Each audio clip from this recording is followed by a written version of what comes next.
all companies rotation is required.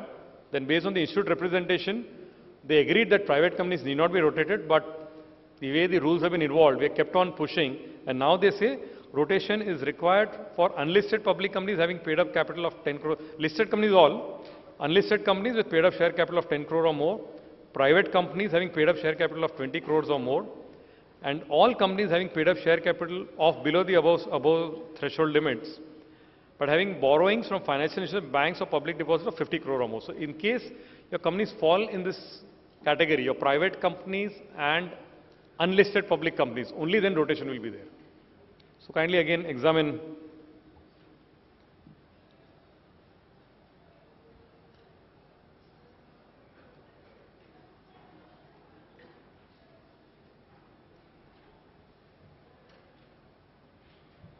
We discussed the 20 cap in the morning. Only one section I'll draw attention to, only for maybe tomorrow again you'll see, 141.3.1, which says who's disqualified from being the auditor. Any person whose subsidiary or associate company or any other form of entity is engaged as on the date of appointment in consulting and specialized services as provided in section 144. Now this does not talk of providing it to the company where you are the auditor. See the word. Of course, I am giving a very, very narrow interpretation. I have discussed this with a couple of very senior chartered accountants. They say it has to be qua the company which you are auditing. It cannot be applied generally. But you see the wording. Any person whose subsidiary, say example, I am a firm of chartered accountants. I got an associate firm which is doing some consulting. So I cannot be appointed. Any person whose subsidiary, associate company or any other form of entity is engaged as on the date of the appointment in consulting and specialized services provided in 144, that management services, etc., etc.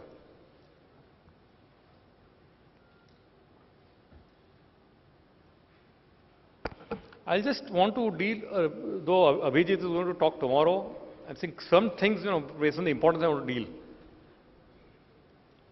On this fraud reporting under 143, if an auditor of a company in the course of the performance of his duty has reason to believe, I underline that an offense involving fraud is being, I am emphasizing, is being or has been committed against the company by officers or employees of the company, he shall report the matter to central government. Now tell me, how can we comply? If the fraud is committed, we can report.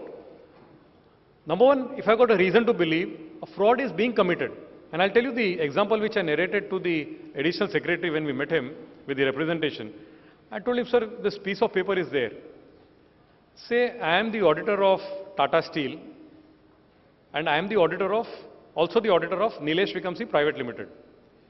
The cost of purchase for Tata Steel is say 0.00001% paise per sheet of paper. And for Nilesh Vikamsi Private Limited is 10 paise per sheet of paper. Can I say, and I am privy to both the prices, same quality of paper, same everything. Can I say it's a fraud? Assuming, I said you cannot judge in the sense, Tata Steel is buying tons of paper for all its units across, and Nilesh Vikamsi is buying one bundle of that paper. The price will be different. But assume, in my own view, say I got a reason to believe, and I report. Tomorrow it is, a fraud is being committed. Tomorrow it is proven to be wrong. What is the protection for the auditors? Assuming my assessment or my judgment is wrong in saying whether something is a fraud or not. So there is no protection thereof. If you don't report, then you have got a problem. But if you, so anyway, I think, as I mentioned, Abhijit Dada himself is going to come out with a guidance how to look at these particular clauses as far as we as auditors are concerned. Again, two clauses I want to refer from the rules. The report shall be sent to the Secretary, Ministry of Corporate Affairs, in a sealed cover, by registered post, with acknowledgement due, or by speed post, followed by an email in confirmation of the same. I don't think under any law such elaborate procedure has been said. It could have said registered post with so-and-so or a speed post or whatever. You do all those things with an email acknowledgement. I don't know, that is, the thinking which has gone in drafting this itself is, visible. The report shall be on the letterhead of the auditor and shall be signed by the auditor with his seal and shall indicate his membership number. I think we can see from the other's perspective also. I'm sure there are going to be some cases based on which this particular drafting has been done. So if we have been callous in our reporting, I'm saying generally as a profession, I think we need to be, that's why these type of uh, wordings are coming in. Penal provisions among us, I will not discuss. Two things other which Abhijit Dada will speak tomorrow is we have to report on, in the auditor's report, the effect of pending litigations on its financial position. Now, I can't understand. We are already having AS 29. We've got three. Assuming for pending litigations, we have got, if it is a remote possibility, it is not even a contingent liability.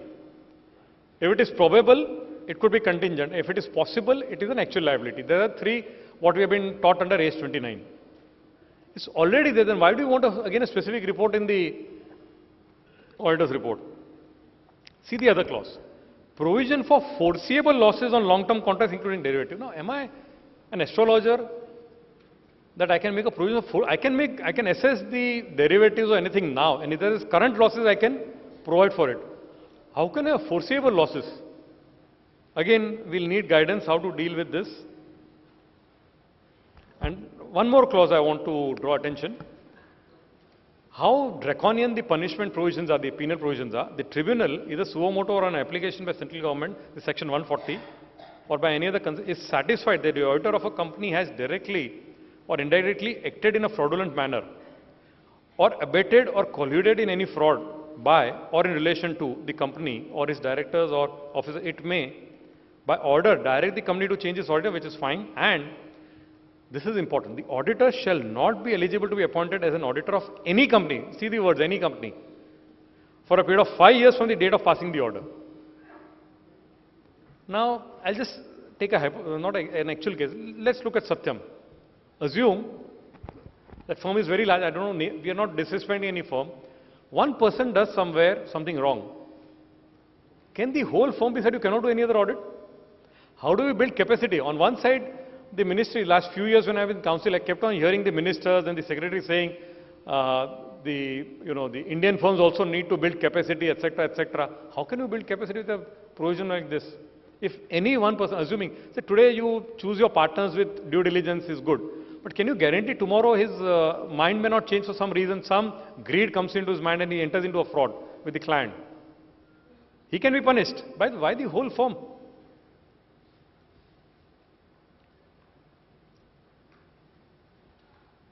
That's it. That's what I wanted to share as far as the private companies were concerned. I dealt on certain topics otherwise also which had a bearing on the private companies and certain things on audit which I was feeling very concerned. Thank you very much for your patient hearing.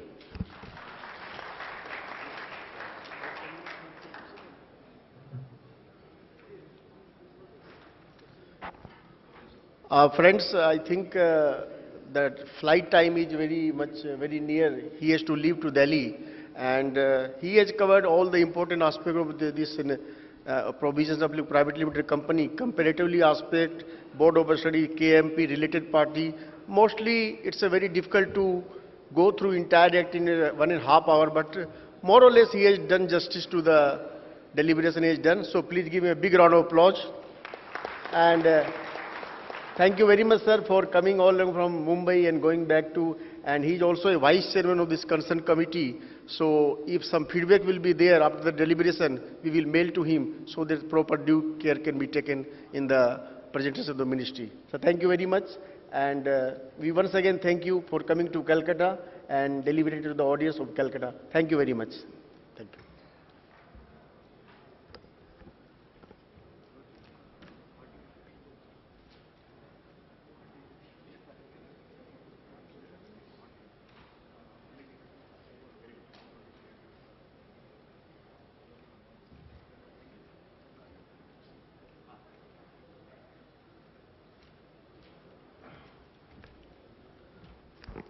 Now we have very experienced person of exposure of more than 25 years in this area, practicing company secretary, past chairman of Institute of Company Secretary of India, Eastern Region, and he has written many books. And he is the only person in Calcutta, so far I remember, who charge as a consultancy, hourly basis.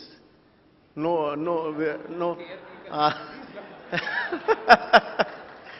So, and he has written some books on securitization, the financial instrument of the future, and credit derivative and structural credit trading. So please welcome with a big round of applause CS Vinod Kothari, and I request Kaushik Ghosh, please come forward and offer a flower bouquet to Kothari ji on our behalf.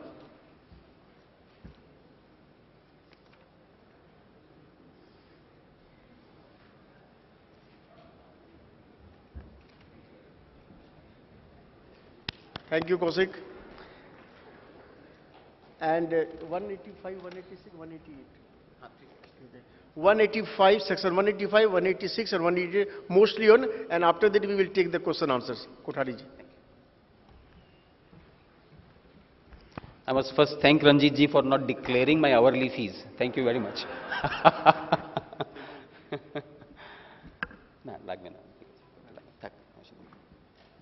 Unlike my preceding speaker who's dealt with some 200 sections, I've just got 3 sections only to deal with. So very simple, very easy job.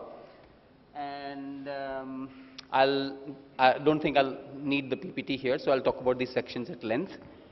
And let me first of all say it's a great opportunity for me to be in the midst of you all. It's a great pleasure. The 3 sections I deal with are sections 185 dealing with loans to directors, section 186 dealing with loans and investments, and section 188 dealing with related party transactions. I'm not sure in what order shall I take that, but I'm tempted to take section 188 first, and for 2 reasons I'll just talk about that. But before I talk about the reasons, can I just assess the nature of interest of participants here? And let me ask you the following question. How many of you are dealing with or working with or advising listed companies? If you could just raise hands for me. Listed companies. So there are some, and please put your hands down, that's fine. And how many of you are dealing with unlisted companies? Right, it's a large number. There are some people who probably are not listening to me still, or probably have, well, agitation. But, well, so larger number of people are dealing with unlisted companies. As far as section 188 is concerned, there is some change that occurred yesterday. The change would be effective from 1st of October. The change occurred yesterday. In respect of related party transactions, another bunch of rules, and this time the rules are even more stringent than the Companies Act, has come from SEBI in form of clause 49. So now as far as related party transactions are concerned, for listed companies, we have to ensure compliance of the Companies Act as also compliance of the listing agreement. Clause 49, item number 7, Roman 7 deals with related party contracts now. So that also becomes an additional compliance for companies. And as I would take you through some of the features of the change that occurred yesterday, these provisions are even more stringent than the Companies Act. I'll talk about how more stringent and how does the scenario evolve in case of listed companies now. So let's say first with related party contracts. Now I'm sure it's a natural instinct for most companies to have affiliated companies. Companies start subsidiary companies, companies start investee companies, companies have companies under the same common control. There are a variety of reasons why this happens. This is something that happens in every country. India is not an exception. Some people say India is a family-owned business scenario, so there are there are companies in the group. But there's something which is internationally common. Companies have affiliated bodies. Almost every business group has affiliated bodies. There are companies under the same control, common control, companies under significant influence, companies which are subsidiaries of same parent company. Internationally, in any case, there is no option. When somebody wants to start a business overseas, the only option for you to start business overseas is to have an overseas JV or overseas subsidiary. So having a subsidiary company, likewise when somebody wants to start business in India, the only option the RBI allows is to have a subsidiary in India. So propagation of entities by way of subsidiaries, by way of holding companies, by way of companies under common control, this is not a sinful or wasteful or something which is detestable exercise. This is something which is a part of business. That's the only way regulations understand way of doing business for companies. And therefore all companies invariably in India, outside India, Indian companies, overseas companies, they have a bunch of entities which we'll call them related parties. In the past, this was the easiest way for companies to do business. Companies could do a transaction with related parties, with subsidiary companies, with holding companies, and that was the easiest way for companies to do transactions. Now, under the regime that's emerging, and that emerging regime is not limited to Companies Act. You have Income Tax Act provisions for that. You have income tax provisions dealing with transfer pricing in case of associated enterprises. You have a separate disclosure requirement in case of RPT contracts in terms of the accounting standard. And in the Companies Act, you have a special requirement for seeking a particular approval in case of related party contracts. So there is a kind of scanner, there is a kind of special focus on related party contracts under not just the Income Tax Act, but the Companies Act, but accounting standards as well. Accounting standards is something that we've been comfortable over a period of time. This is something which has been there for several years now. People are comfortable with giving a special disclosure to related party contracts. That disclosure is not contract by contract or party by party disclosure, because basically we make a bulk disclosure. Transactions with managerial personnel, one disclosure. Transactions with subsidiary companies, one disclosure, and so on. We don't name the contracts, we don't give details of each contract as such. So that's an easy thing, and people have been comfortable doing the disclosures over a period of time. What is the purpose? Why do accounting standards require a disclosure of related party contracts? The purpose, as explicitly stated in the accounting standard, is that related party contracts, given the fact that you're dealing with a related party, it may not be an arm's length contract. And therefore, these contracts require a special focus. They need to be specially focused, specially mentioned, so that there is a kind of visibility of the contracts that the company is doing with related parties. And almost with the same motive, the Companies Act also comes up with a special approval process in case of related party transactions. Income Tax Act has a different motive though, that transactions with associated entities, it might be possible for companies to deal with the profits. They might park profits from here to there to here. They might shift the profits from a high tax jurisdiction to a low tax jurisdiction. Let's say profits, there's a Singaporean subsidiary. It might be natural instinct to transfer profits to subsidiary because the rate of tax in Singapore is obviously much lower than the rate of tax in India. There might also be a motive to transfer taxes from a high tax entity to a low tax entity. Let's say we've got another group company which is in losses. One might think of transferring profits to here to the other company within the group. So these transactions need to happen at arm's length basis. Income Tax Act is concerned with arm's length pricing. Transactions might happen with related parties. Income Tax Act not concerned with any prohibition or any special permission requirement. Income Tax Act simply concerned with the transactions happening based on arm's length pricing. So that's the basic backdrop in which we need to discuss related party contracts under the Companies Act. To understand what is the regulatory framework for related party transactions under the Companies Act, first we need to understand what's the meaning of the term related party. And then we need to understand what is a related party transaction, which comes under section 188. Before I start, I must make it clear to everybody that related party transaction restrictions or the special approval requirements under the Companies Act are applicable to large companies and small companies, private companies and public companies, PSU companies and non-PSU companies. These provisions are globally applicable to every company. There's no specific exemption. Public companies are covered, private companies are covered, small companies are covered, large companies are covered, any company is covered. So in a sense, section 188 is applicable to every company. The same is true for sections 185, 186 also. So these provisions have no exception whatsoever so far. Let's therefore not take the mindset that RPT transactions or provisions are applicable to listed companies only. SEBI provisions are applicable to listed companies, agreed. But the Companies Act provisions are applicable to every company, so RPT restrictions are applicable to every company. Now when it comes to RPT contracts with related parties, what is a related party? Related party for whom? We have two words, relative and related party. The word relative is relevant for an individual. There's nothing called a relative of a company. And likewise, there's nothing called a related party to an individual. Related party is a term which is relevant to a company. Relative is a term which is relevant to an individual. So for an individual, they're relatives, and for companies, they're related parties.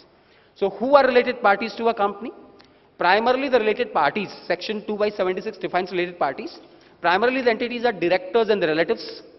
KMPs, that's a term I'm sure all of you understand by now. KMPs are as defined by 2/71 of the Income Tax Act, talks about KMPs meaning managing director, whole-time director, executive director, manager, CEO, CFO, CS are KMPs. So KMPs or the relatives are also related parties. A private company in which there is a common director or common shareholder. There is another private company with which you are dealing, and one of my directors is a director there, or one of our directors is a shareholder there. So a private company where a director is a director or a shareholder, that's a related party as well. A public company in which one of my directors is director as well, and he is holding at least 2% capital. I must quickly make a mention here that in the Act, you'd find the word is or. A public company where my director is a director or holds 2% capital. The word or has been substituted by and by a removal of difficulties order.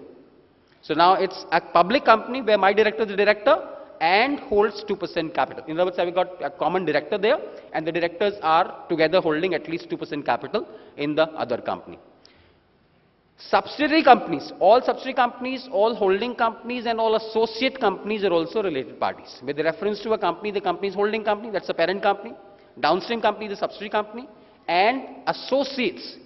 What's an associate? Associate is a downstream entity in which my company holds at least 20% capital. I repeat once again, a downstream. In other words, while looking at what is associate, we do not look upstream, we need to look downstream only. A downstream entity in which my company holds at least 20% capital is an associate company. So all subsidiary companies, all associates, and all fellow subsidiary companies and all holding companies are treated as related parties. So that's a broad meaning of the term related party. Now there is an extended meaning by virtue of rules which says directors or their relatives or KMPs or relatives of KMPs in the holding company will also be taken as related parties for the company. So the word related party is to be determined with reference to a company. And I must once again repeat here that if A is a related party to B, that does not mean B is also a related party to A. If with reference to A, B is a related party, that does not mean with reference to B, A is also a related party. In other words, we need to determine related party position with reference to the company for whom we are doing the determination as of now. We cannot transpose position and say if A is related party of B, then B must also be related party for A. That's not the rule. So related party will determine with reference to every company, and the list of related parties is what I discussed just now. Now, what transactions are covered by Section 188? If the party is a related party and we are doing a transaction with such related party, then the Section 188 will be applicable. What are the transactions covered by Section 188? Section 188 is now an improvisation over Section 297 of the earlier Act. 297 of earlier Act, if you recall, included all contracts of sale or purchase of goods. It included contracts of services. It did not include transactions in immovable property. So now Section 188 specifically includes transactions in any property that would include movable or immovable property both. So contracts which are covered by Section 188 by 1 are all sale or purchase contracts, sale or purchase of goods or materials. Any transactions in property would include movable property or immovable property. So any contracts in property are also covered. Any contracts for availing or providing services also covered. So any contract for availing services, providing services, both ways. I am providing services, I am availing services. Either way, the contract will be covered by Section 188 by 1. In addition, a leasing of property rental. Quite often, companies within the group provide rental services. That is, they provide office space. The office is shared by a single company. Several companies in the group share a common space. So one company which owns the office provides the office on rental basis to another company. Or also quite often residential apartments are owned by property companies. These companies provide the apartments on rental basis to the company. So property leasing services are also covered by Section 188. Underwriting contracts are also covered, and contracts for employment, so-called office or place of profit held by related party is also covered by Section 188. So Section 188 covers these variety of contracts. What is not covered by 188 by 1? Explicitly what is not covered in 188 by 1. So I think virtually everything is covered. I must focus on what is not covered, and what is not covered is primarily loans and guarantees. A provision of a loan or provision of a guarantee is not covered by Section 188. That's a very important exclusion. So Section 188 does not apply to loans and guarantee contracts. So we decide what's the related party, and we decide what contracts are covered by Section 188. Let me once again very quickly make a point here. What is covered by Section 188? Is the contract covered by section or every transaction covered by section? Does the section cover every transaction or does the section cover a contract? Section 188 by 1 talks about a contract or arrangement with a related party. What's the meaning of a contract versus arrangement? And what's the meaning of a transaction as opposed to a contract? We might have a contract entered into today for transactions to span over a year. We might have several sales and purchase transactions over a year for which we have one single contract. In that case, Section 188 is applicable to what? Is it applicable to every sale or purchase which pursues a contract, or is it applicable to making of the contract itself? Section 188 is applicable to making of the contract and not to individual transactions. Section is applicable to contracts or arrangement and not to a transaction. Now, I'm sure you are getting a quick hint from what I'm saying. The section became applicable from 1st April. Chartered accountants are extremely wise and intelligent people, so I don't have to throw hints, but I think the hint is very clear. Section became applicable from 1st April. Section is applicable to making of a contract, not to doing of a transaction.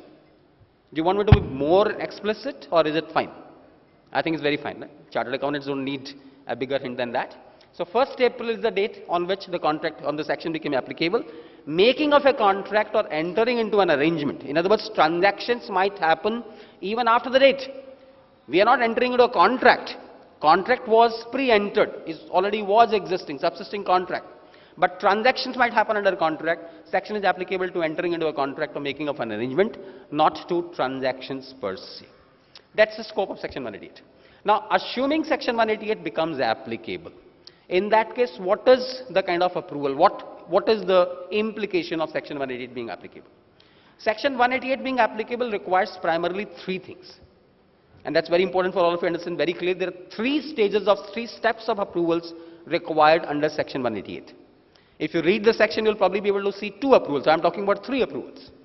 The three approvals include, number one, in case the company has an audit committee, then section 177/4 requires the approval of the audit committee. A related party transaction must be approved by the audit committee in terms of section 177/4, Roman 4. This approval, I need to stress here, this approval is applicable in case of every RPT. It's not limited to those RPTs which fall under section 188. It's applicable to every RPT. I'll repeat that point once again, just in case you did not note. If the company is covered by audit committee requirement, the company has an audit committee, then the approval of audit committee is required for every RPT, even if the RPT does not fall under section 188. Like for example, I said loan transactions don't fall under section 188, but audit committee approval will be required in case of those transactions as well. As I come very quickly to the clause 49 provisions which were notified yesterday, effective 1st October, I would be making a very important point that this approval of audit committee that I just referred to becomes a prior approval in case of listed companies. So in case of every other company which has an audit committee, it's just an approval. Approval does not mean prior approval, but in case of listed companies, this approval becomes a prior approval. So all RPTs require a prior approval of the audit committee in case of listed companies. In case of other companies, which still have an audit committee. You might probably be wondering, what am I talking about? How does the audit committee requirement apply to a company which is not a listed company? Is an unlisted company at all required to keep an audit committee? Is the audit committee required for unlisted companies as well?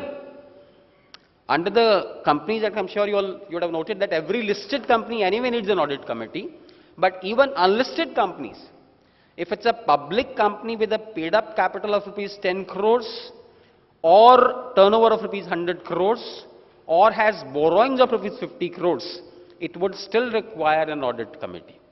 So audit committee requirement is not limited to listed companies, it extends to unlisted companies as well. If it's a public company with a 10 crore capital or 100 crore turnover or 50 crores borrowings, audit committee is applicable there as well. If audit committee is applicable, then the company would need first approval, we said, under section 188, 177/4, is the approval of the audit committee. Under the Companies Act, that approval is not prior approval. It could be post facto approval as well, but the approval is required. First approval. Second approval is that the board of directors of the company would approve the transaction. The RPT will be approved by the board of directors. What is meant by the board of directors approving that? As the board sits down to